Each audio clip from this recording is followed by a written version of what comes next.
婆婆溺水，我冷静站在岸边，看她在水里三落三起。婆婆被我救上岸后，一巴掌到我脸上，骂我见死不救。我被人发到网上，遭到网暴。老公回家扇我巴掌要离婚。第二天带着小三登堂入室，连儿子也骂我，同意离婚要后妈。我和老公争吵架，被推出马路出车祸，丈夫故意拖延，救护车赶来时我已经死了。纵火已逝，我要复仇，我要为自己活。扑通，救命，救命啊！我回过神，发现我正站在江边，婆婆在河里挣扎求救。怎么回事？我不是已经被车撞死了吗？我的大脑似乎还残存着被车撞的剧痛。死前最后一眼，我记得是刘栋才冷漠无情的脸。我这是重生了，我立马反应过来，回想起上一世我命运悲惨的节点，我立马大哭。哎呀，救命啊！有没有人来救救我的婆婆？哎呀，她掉进水里了！我站在岸边嘶声力竭，用我最大的演技表演我很慌。周围的人被我的哭喊声吸引过来，一个小伙子把包一丢就跳下河救人。小伙子水性不错，但要救一个在水中剧烈挣扎的人还是有些困难。小伙子一靠近婆婆，婆婆就像抓到了救命稻草一般，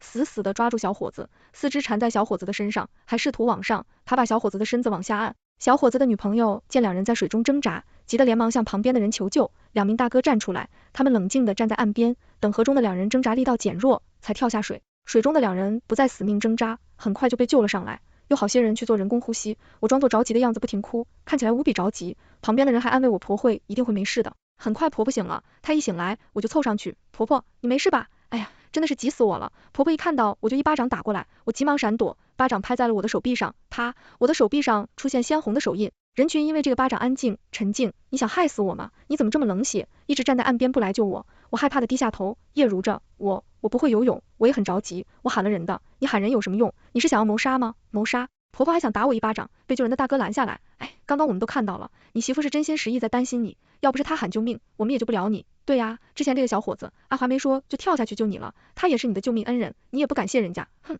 什么救命恩人，他一个壮小伙，刚才还把我往河里按，害我呛了好几口水。小伙子已经悠悠转型了，听到婆婆不屑反骂，脸色难看。他的女朋友不允许男朋友受一点委屈，你个老太婆，我男朋友好心救你反被你污蔑，明明是你一直挣扎把我男朋友的头往水下按，我手机全都拍下来了，大家都来看一看。婆婆也知道自己在胡说，听到有证据也慌了，哎呦，可能是我搞错了，谢谢你啊小伙子。又转头恶狠狠地瞪着我，都怪我儿媳妇，是她把我推下河的。我立马红了眼眶，一副受伤的表情。婆婆，明明是你不小心掉下河的呀，是不是你？还在生我气？我的眼泪扑簌簌的掉下来，你别生气了，我以后再也不买草莓吃了。人群哗然，草莓才几个钱，怎么还不允许别人吃了？这婆婆真够奇葩的。小伙子女朋友嗤笑，天啊，吃草莓都要被骂，那我吃榴莲车厘子的，不得被骂死啊！幸好我没有个恶婆婆。见人群投来不屑指责的目光，婆婆气得举起手又想扇我巴掌，我下意识躲了一下。婆婆，我们还是快去接儿子吧，学校应该已经放学了。婆婆也不想待在这里受人白眼，55伸出了手，自顾自地站起来。临走前，我作为当事人的儿媳妇，态度恳切，言辞真正的感谢，今天真是谢谢各位了。我婆婆她脾气有点不太好，但是她平时不是这样的，平时对我也很好，真的。带着人群同情的目光，我故作坚强的离开。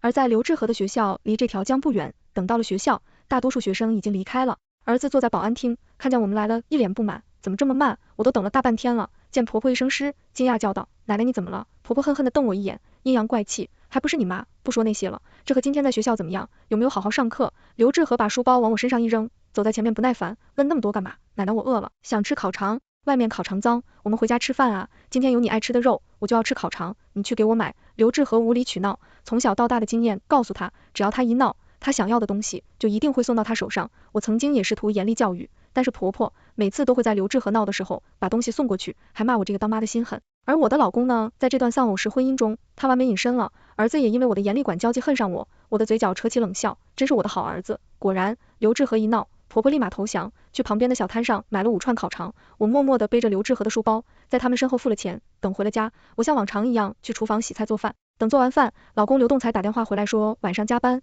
他晚上老是会加班。等回到家已经凌晨了，有时甚至不回来，我在心里冷笑，这个时候可能在陪小三吧。我们是在大学的一次活动中相遇，我是院花，刘栋才说他对我一见钟情，于是对我展开猛烈的追求。他这人高调，很快我们院的人都知道了。这次刘栋才拿着一大捧鲜花手在我的教学楼外，下课人来人往，他大声喊我的名字，口中说着喜欢我爱我，我嫌丢人，拉着他走了。后来院里面就流传我已经被刘栋才拿下的谣言，再后来我被磨得受不了，那时真是脑子秀抖了，觉得刘栋才虽然方式不对，但态度真诚，感情真挚，就顺势答应了下来。谈恋爱他确实很老实，微信头像改成我们的合照，朋友圈晒的也是我们的合照，还时常拉我去参加他的兄弟聚会，把我介绍给他们。现在看来，我觉得刘东才比起喜欢我，更多的是想炫耀他追到了一个漂亮的女人，婚后的生活一团乱麻，我忙碌于家庭，关心婆婆，关心老公，生孩子之后，我关心孩子，渐渐没了自我。我们精力管理身材，化妆打扮，皮肤差了很多，看起来老了许多。刘栋才渐渐的早出晚归，我们相处的时间也越来越少。怎么做的这么慢？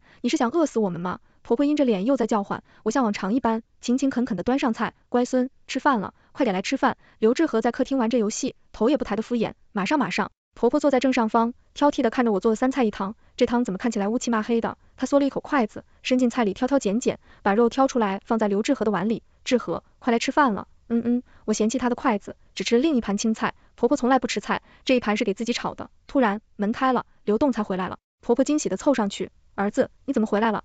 晚上不加班了。刘栋才闷闷的说，看起来情绪有点不太好，我猜可能跟小三有关。婆婆在他儿子面前直另一副面孔，她殷勤的去厨房打碗筷，招呼刘栋才，儿子，快来吃饭，你看菜够不够啊？不够妈，再去给你炒一道。妈，别忙活，来吃饭吧。婆婆把主位让出，坐在刘栋才身旁，把碗里挑的肉夹给他，儿子，你吃这个，加班辛苦了。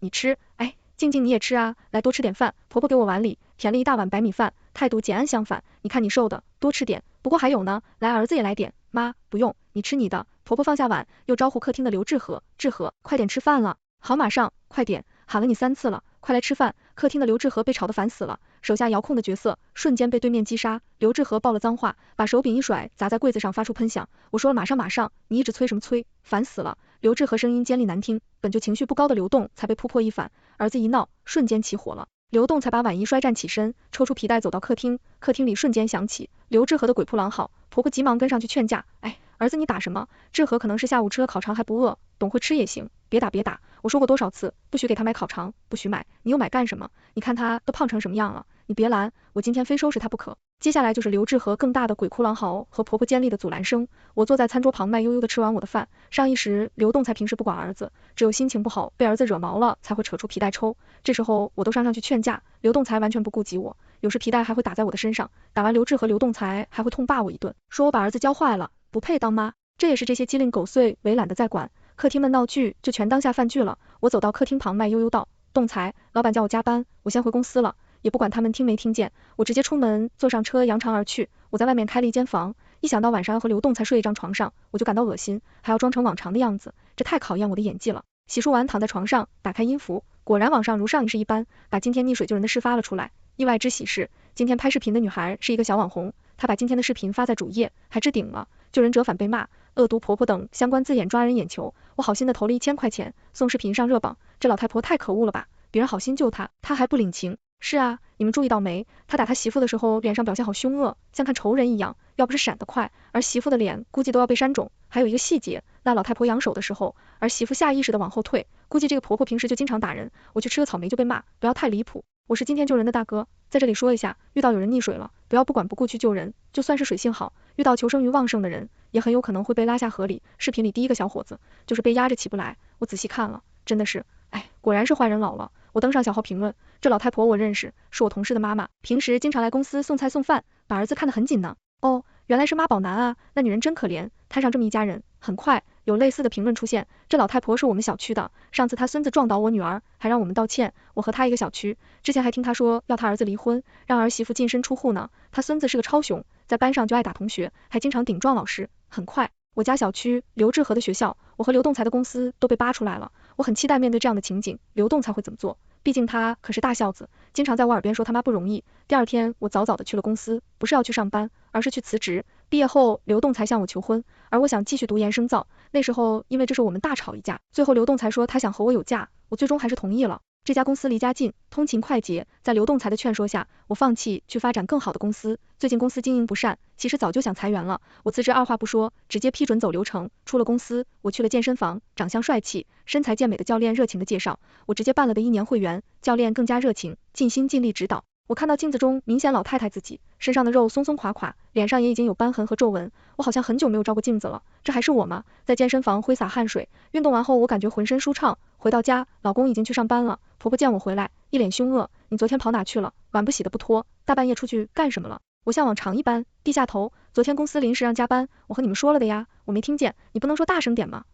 下次我一定大声说。算了，看你就来气，我带孙子去少年宫了，你在家把地扫吧，把把饭做好，我把家里随便收拾一下，等收拾刘志和的房间，我看到他在桌上的日记本，写日记的习惯是我培养的，我一直很尊重儿子隐私，不会去翻看儿子的日子。但是现在我拿起日记本翻看起来，看完我沉默了，这可以说是刘志和的记手本，上面一半的内容都是在骂我，另一半在骂老师同学。我翻到1年前的某天，上面写着，今天和朋友出去玩，在商场看到爸爸和一个阿姨在亲嘴，爸爸看到我给了我100块，让我别跟妈说，阿姨给我买了好多零食，我知道爸爸出轨了，但我喜欢这个阿姨，我想让她当我妈妈，我讨厌陈进，我原以为经历上对子儿子的背叛已经不会难过了，现在看到这些文字，心中还是止不住的抽痛。整理好情绪，我中午点了个外卖，中午婆婆拉着刘志和回来了，婆婆嘴里慢慢咧咧的，刘志和也一脸委屈，我凑上去关心，哎呀，发生什么事了？婆婆一屁股坐在沙发上，都是昨天那个该死的丫头，把我拍到网上去。我说今天那几个老太婆一直看我，原来都在看我笑话呢。我拿出手机翻台那条视频，是这个吗？婆婆一把抢破手机，眼里满是怒火，真是有妈生没妈养的畜生，还在网上乱造我的谣，气死我了。我拿过我的手机，假意关心，哎别生气，你把手机给我，我帮你下载这个软件，你去评论区澄清一下，这样大家就都知道是误会了。好，你快给我下载，我要让他们都给我道歉，真是的，都欺负到我头上来了。我动作麻利的下载注册，还给他取了刘志和他奶的昵称，主页也贴心的写上刘志和他奶和刘栋才他妈的信息，这样可以吗？婆婆拿过手机满意的点头，我指着手机屏幕，点这里就可以发评论了。婆婆拿过手机，饭也不吃，在手机上写字，刘志和去客厅外游戏了，我也不管，坐在椅子上吃我点的外卖。等婆婆发完评论，我拿出小号查看刘志和他奶，大家不要信这个贱人的话，我也没有骂人，都是这些人在乱说，你快把视频给我关了，不然我去告你。刘志和他奶，一个小姑娘，穿的那么暴露是小姐吧，化妆像个鬼一样，还发到网上来，真是不要脸，这样的人说的话，大家不要信。小姑娘人也很刚，直接回复，老太婆有种你去告，事情的真相，我相信视频里已经很清楚了，我也要告你诽谤。婆婆大概现实中靠着那堂骂人话术无往不胜，现在到了网上也这么嚣张。我愉悦的翻着下面的评论，感觉自己路线通畅多了。我拿起手机出门，公司叫我加班，我先走了。出门开车到了市中心咖啡馆，我找的人已经等在那里了。这2个人，所有信息我都要知道。我把一封装着厚厚现金的信封推过去，这是我爸妈私下留给我的部分遗产，连刘栋才也不知道。私家侦探收了钱，好的，老板，晚上刘栋才回家，脸色难看，见婆婆还翘着腿躺在沙发上看电视。想到今天的公司，同事们嘲笑轻视的眼神和老板隐晦的警告，刘栋才瞬间起火。妈，你看看你干的好事，干嘛呢？吓我一跳，你今天在网上说的话，你干嘛要到网上去惹事？你把我害惨了，你知道吗？说话那么大声干什么？我就批评我几句怎么了？今天全公司的人都在看我的笑话，我还差点丢了工作。我抽上去关心栋才工作没丢吧？哎，今天我被公司辞退了。什么？是因为这件事？我语气低落。今天一进公司，所有人都在笑话我，下午我就被经理辞退了。他说这件事对公司影响不好。哎，有什么影响？婆婆不满的看着我，是不是你自己工作做不好被人开了？我在公司工作这么久了，一直很稳定。原本上周老板还说要给我加薪，刘栋才更生气了。你一天天的晋级，我们惹麻烦，这次害得陈进丢了工作，下次是不是就要害我丢工作了？婆婆气得手指发抖，指着刘栋才鼻子，你这样跟你妈我说话？刘栋才狂躁，工作这么多年，好不容易走到这一步，本来都要升职了，现在好了，没了。我凑上去安慰，栋才，别生气了，那毕竟是你妈妈，你辛苦这么久，才好不容易把妈从农村接过来，妈只是不适应大城市生活，都来了这么久还不适应，我看你还是去乡下养老吧。我接话，栋才，别说气话，妈下次肯定不这样做了，你也别泄气，好好工作几年还是会升职的，再不升职就要被踩了，我压力这么大，一天天的晋级我找事，我明天就送你回老家。哎，栋才，刘栋才撇开我的手，你别说了，还有你，要是你能像我一样好好工作，能因为这件事被辞吗？你也别天天闲在家里，赶快出去找份工作，一家老小全靠我养，怎么养得过来？还有你。刘栋才走到客厅，一脚踹倒玩游戏的刘志和，天天就玩这波游戏，平时还打同学，成绩一塌糊涂，我真是想打死你，你打我孙子干什么？婆婆抱着孙子哭作一团，我低眉顺眼，不说话。刘栋才在家里发力通气，拿起外套碰的关上门，我抬起头，一脸冷漠，他现在是要去小三家吧？第2天，刘栋才果然一大早回来，让我帮着收拾婆婆的行李，我收拾着东西，在心里冷笑，这刘栋才可真是个大孝子，这就把他妈给赶走了。婆婆起先闹着不想走，刘栋才冷静一晚上，也有些犹豫。我拿着手机上私信给刘栋才看，栋才怎么办？这个小姑娘真的要起诉吗？刘栋才看清上面小姑娘发的视频，眉头紧重，这下真不顾情面，一把婆婆拉上车。你以前不是念着要回老家吗？这次你就回去，又叮嘱我，你先稳住那个女人，等我回来再和她商量。我点头，最后双方商量的结果是赔给小姑娘2万，刘栋才让我把钱转给她，可是栋才，我没钱了呀。刘栋才又瞬间起火，你的工资呢？每个月给你的钱呢？你干什么花了？儿子的兴趣班和请的家教老师1个月要2000，妈妈跳舞、喝酒吸烟每个月差不多要1000，家里买菜生活费每个月要2000，我们每月还要还房贷，每月3000的生活费真的不够啊，我的工资大多都贴上去了。刘栋才有些尴尬，可厉声又埋怨道，你说你钱不够也不跟我说，我哪里知道啊。刘栋才转给小姑娘2万，又说现在你没工作了，家里也要节省开支，也好我妈回去了，3000块也够生活了。我劈开头，这么多年了，我也没买过几件新衣服，以前大学用的护肤皮也没用了，醒了行了，刘栋才转给我1000，又不是小姑娘了，还打扮的那么花枝招展做什么？你皮肤我看着挺好的，用不着护肤品，这些钱你去买几身衣服得了。刘栋才不给我说话的机会。行了，我有事出去了。我冷漠的吹下眼，1000，他可真大方。下午，私家侦探传来消息，我点进去一看，不愧是花了大家钱，侦探发了一份 PDF， 上面按时间顺序把刘栋才和小三的交往写得明明白白，图文并茂。我流浪着上面的信息，心愿看愿冷，没想到两人居然在我怀孕的时候就搞上了。刘志和已经3年级了，两个人勾搭在一起，少说也有10年了。这么多年，我竟一点也没有察觉，不由得觉得反胃。我冲到卫生间，把饭吐得干干净净，恶心，恶心死了。我看着镜子上因为呕吐显得狼狈的女人，刘栋才，你会遭到报应的。我冷静下来，继续浏览信息，上面显示小三叫徐玉清，和刘栋才同一年进的公司。我一条一条信息看下去，看他们两个如同夫妻一般，恩爱甜蜜。直到我看到今天的日期，2027年6月13日，两人逛商场，刘栋才给徐玉清买了一条金项链，一只玉镯，一双高跟鞋，一套护肤品和化妆品，总估价48888。我看着桌上摆着的1000，又看向手机里的48888，笑出了声。这么些年，我是得有多蠢啊！侦探又给我发了一个 PDF， 我点进去，上面是关于徐雨清的信息。这次我是真笑了，刘栋才啊，刘栋才，没想到吧？你喜欢了这么多年的女人，对地里还包养男人，哈哈哈哈，真是搞笑。徐雨清在维持与刘栋才关系的同时，还交往着其他人，最近在包养一个19岁的小男生。对照着2份 PDF 的时间线，我不得不感慨，这两人不愧是时间管理大师，对时间安排把握的刚刚好。我看着手机屏幕沉思，要是刘栋才知道了徐雨清包养男人，会有什么有趣的反应？机会很快来了。这天，刘栋才刚从徐雨清那里回来，侦探下一秒给我发消息，那个男人去了徐雨清家。刘栋才洗完澡出来，我拿着手机开口，栋才，你认识一个叫徐雨雨？刘栋才从我的口中听到这个名字，表情立马变得惊慌，又竭力维持着，怎么了？我慢悠悠的欣赏了一会他的滑稽表情，哦，刚刚一个叫徐雨雨，还是王宇的打电话过来。刘栋才表情僵硬，哦，他说什么了？没有，听到我的声音就挂了，听起来挺急的，我不认识什么王宇徐宇，可能是打错了吧，我的手机经常会接到打错的电话，哦，是吗？是啊，哈哈，老婆，我刚才想起我的文件落在公司了，我去取，这么晚了，公司都关门了吧？哎呀，我刘栋才有，我好心开口，或许保安还在呢，文件挺重要的吧，你快去吧。好，我马上去。刘栋才前脚出门，我后脚就跟上，这么有趣，我当然要在现场了。侦探发来消息说，男人还没有走，两个人应该在做。我知道，每次刘栋才在徐雨清那里做了后，徐雨清都会把情人招来。刘栋才真是个废物啊，各方面都不行。我看到刘栋才下了车，急急忙忙上楼，我跟着上去，见了徐雨清房子隔壁，侦探在这里等我。我看着面前的屏幕，看到刘栋才打开了门，耳机里传来轻微的开门声，可惜在房间里战斗的两人动静太大，没听见。我看到刘栋才像被打一棍子一样，愣在原地，脸上是一片空白。他走进去，呆愣的看着沙发上的两人，我看见他愤怒的表情和捏紧的拳头，下一秒拳头砸在了男人的身上，耳机里全是徐雨清的尖叫声、刘栋才的怒骂声和拳到肉声。男人毕竟年轻又时常锻炼，肌肉饱满，身材很不错，一开始被打懵了，反应过来后翻身和刘栋才扭打起来。我看到刘栋才被男人压在身下打，一拳一拳毫不留情，刘栋才被压制着，四肢胡乱的挥舞，像翻不了身的王八。等徐雨清反应过来拉开两人，刘栋才已经满脸是血。刘栋才愤怒的看着面前的两人，你背叛我，被当场捉奸。徐雨清竟一点也不心虚，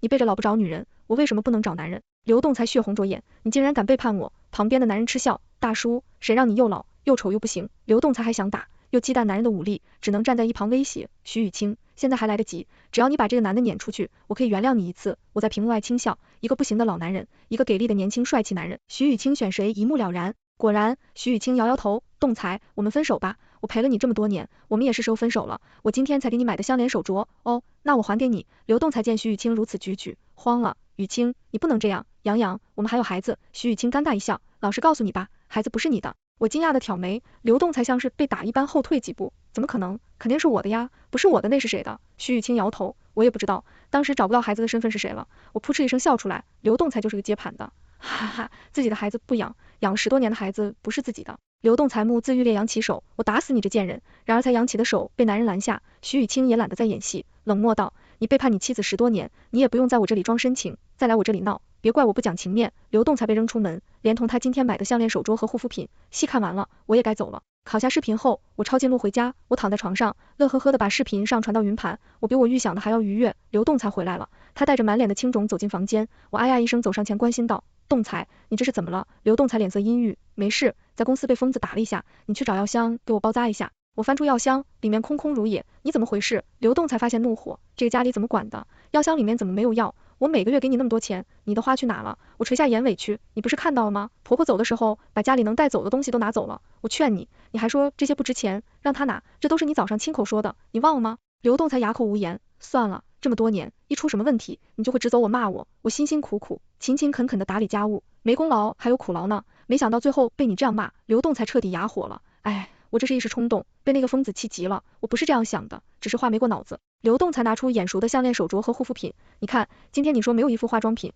这是我买的护肤品，刚刚路过金店，我想令你喜欢给你买的项链、手镯，这些一共要48888呢，喜欢吗？我接过手镯，戴在手上，这怎么不合适啊？这么大，我取下手镯丢回去，大小都不对，肯定不是给我买的吧？刘栋才冷汗直流，讪讪笑道，哎，你说什么胡话呢？不给你买，还给谁买？肯定是我记错你的码数了，我明天就去店里换，我不听。今天你真是太过分了，我把刘栋才推出房间，你今天晚上还是在外面睡吧。刘栋才在外面敲门，我充耳不闻，敲了一会，他自己也走了。第二天，刘栋才早早出门，我躺在床上给侦探发消息，你把昨天的视频发给刘栋才，跟他说要500万，不然就传出去。哎，我知道你们有办法，事成之后我亲你3，保证没问题。晚上刘栋才回来，一脸焦躁，我凑上去问他怎么了，他扯出干巴巴的笑说，只是累了。老婆，你那里有没有多余的钱？我之前和你说过我工资都不贴家用了呀。怎么了？你缺钱啊？最近有个项目不错，我想投资。老婆，你爸妈给你留的遗产呢？还有吗？你放心，这个项目一定挣钱，之后我马上把钱还给你。我摇摇头，你忘了，当年你开车撞我没钱赔，我把他们留给我的遗产全给你了。刘栋才尴尬，不知道怎么回答。我贴心的接过话题，像是想起什么。对了，你老家不是还有房吗？如果急着用钱，可以暂时先卖掉。刘栋才摇头，还不够。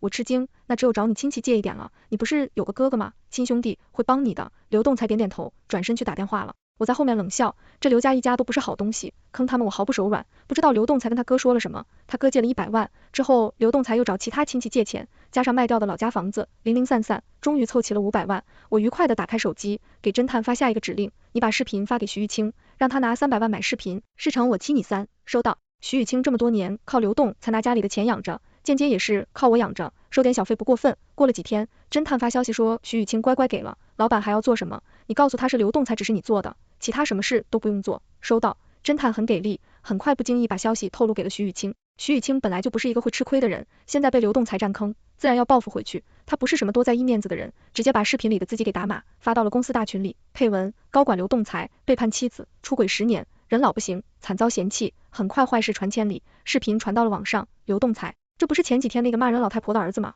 对，我确认过了，就是艾克刘志和他奶这个人。卧槽，这一家人可真奇葩，他老婆好可怜，被背叛了10多年，还被欧婆婆欺负，网络议论纷纷，视频传播范围之广，连我的业主群里也在播放讨论。可想而知，刘栋才被开除了。刘栋才亲自找上徐玉清的公寓，却发现早已人去楼空，门响了。我打开门，外面站着的竟然是几天不见的婆婆。婆婆态度大变，对着我和和气气，哎，静静啊，网上的消息你看到没？哎呀，都是栋才的错，等他回来我好好教训他。但是静静啊，男人嘛，总会犯糊涂，我们做女人的不犯糊涂就行。婆婆絮絮叨叨跟着进屋，你看你也不年轻啊，外面都没人会要，而且你和栋柴还有了孩子，志和才多大，还需要妈妈照顾呢。这是栋柴第一次犯错，第一次总要原谅的嘛，以后栋柴好好改过，你们好好把日子过下去。见我不出声，婆婆闹了，我跟你说话，你在干什么？我转身展示我的行李箱，我要离婚。婆婆一把拦住我，拉着我的行李箱，离什么离？离了婚你就别想在家里像我家栋才一样的好男人了，到时候都没人要你，你不准走。邻居听见声响出门看热闹，正巧刘栋才回家了，看见门口的这一幕，刘栋才皱眉，你们这是在干什么？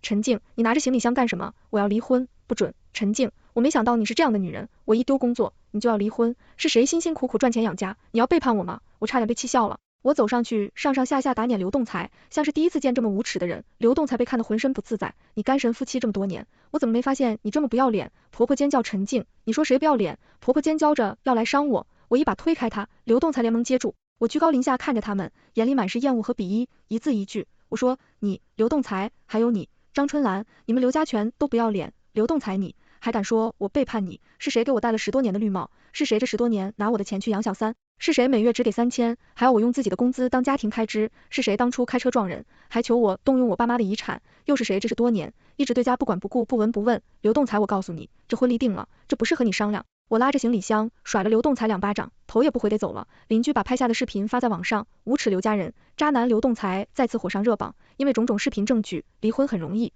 最后我拿到了房子和100万，刘栋才作为出轨那方，只拿到少部分的钱。现在他没有房子，没有工作，得罪的亲戚，欠了一大笔债，还要养一个儿子和妈。刘栋才已经出名了，除了体力活，他可能也找不到什么工作了。现在他没有房子，没有工作，得罪的亲戚，欠了一大笔债，还要养一个儿子和妈。刘栋才已经出名了，除了体力活，他可能也找不到什么工作了。路过附近的工地，我被人叫住，是个老熟人。我瞥了刘栋才一眼，他老了许多，灰头土脸，弯腰驼背，左脚还有些跛。他放下肩上的沙袋，一瘸一拐想要追上我。我继续走我的路，那只是个无关紧要的人罢了。全问完解。